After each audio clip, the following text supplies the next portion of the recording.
Hi everyone, it's CricketSong, and today I'm going to talk about oracle cards and tarot cards because I was recently asked the question, which is better, oracle cards or tarot cards? So I'm going to share with you the cards that I own at this moment and discuss why I think they're both good. One is not better than the other, in my opinion. So I'm going to turn the camera around now and show you the cards I have and talk about how and when I might use them. So let's take a look. All right, so these are the decks that I own at this time. Now, because my understanding is tarot, when you're looking at a tarot deck, there is a specific setup for what defines a tarot deck. And I understand, from my understanding, tarot has 22 major arcana cards and 56 minor cards. And those 56 minor cards are divided into 4 suits. And depending on the deck that you have, the 4 suits may differ. You know, usually it's coins or pentacles, wands, or I don't know what else people would call wands, chalices or cups, and swords or blades. Those are the general suits. So because that is my understanding of the definition of tarot, the Lenormand deck I wouldn't consider tarot, and Madame and Dora's fortune cards I would not consider tarot. But I don't even know if I would consider them oracle. So I kind of put them in the middle. The 3 decks that I definitely consider oracle decks is the Halloween Oracle. It says oracle in the title, and the Wisdom of Avalon oracle cards.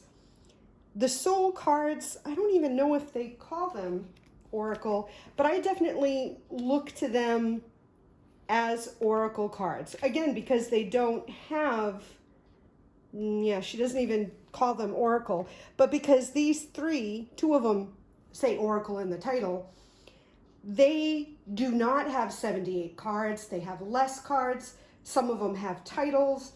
The soul cards are very unique where there's no words in them. And even in this little book, she doesn't give definitions of what each card means.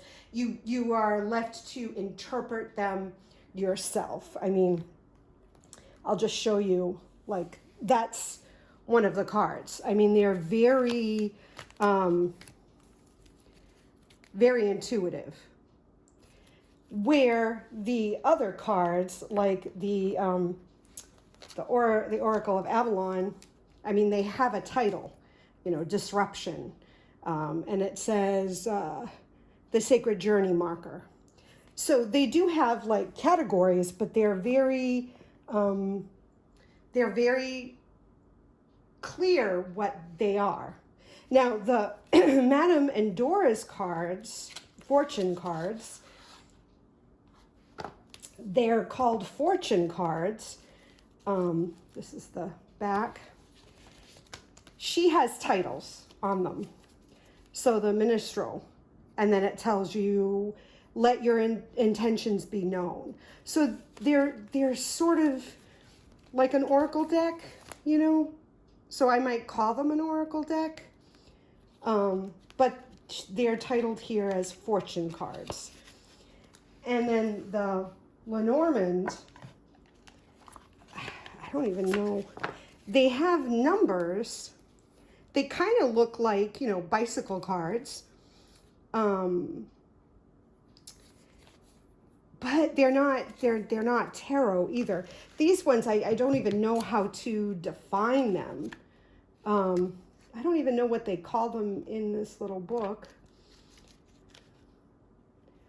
I don't even know, but I wouldn't call them tarot because they're not categorized like a traditional tarot deck, and they clearly have less than 78 cards.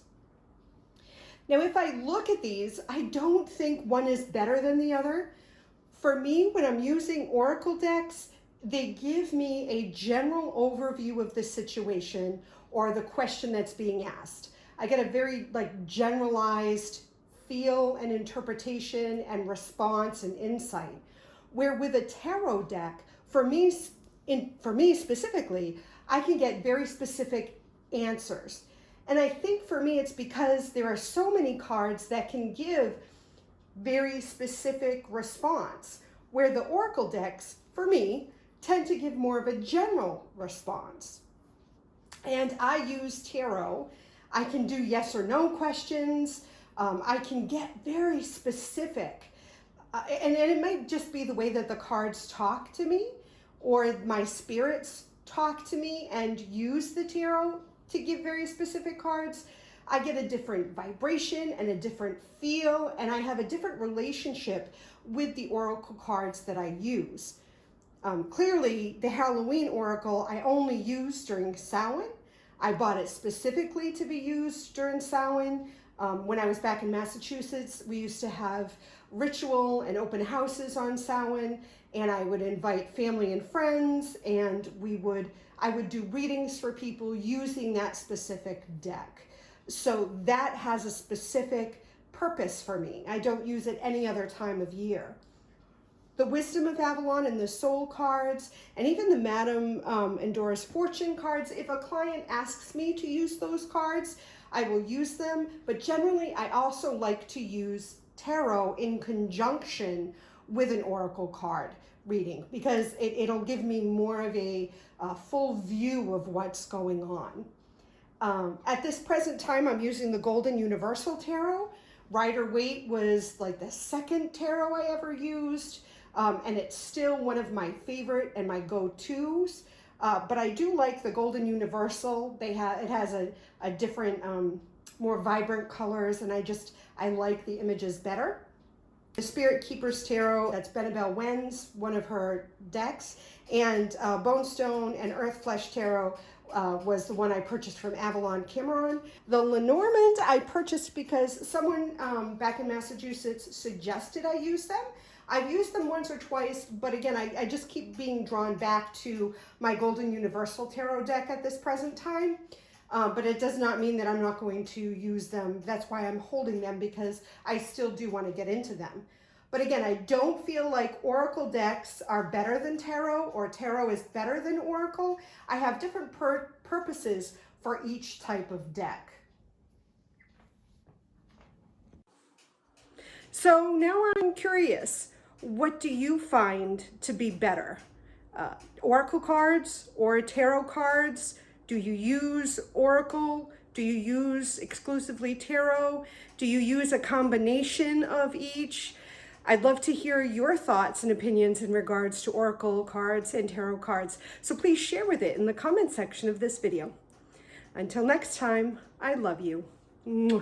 Blessed be.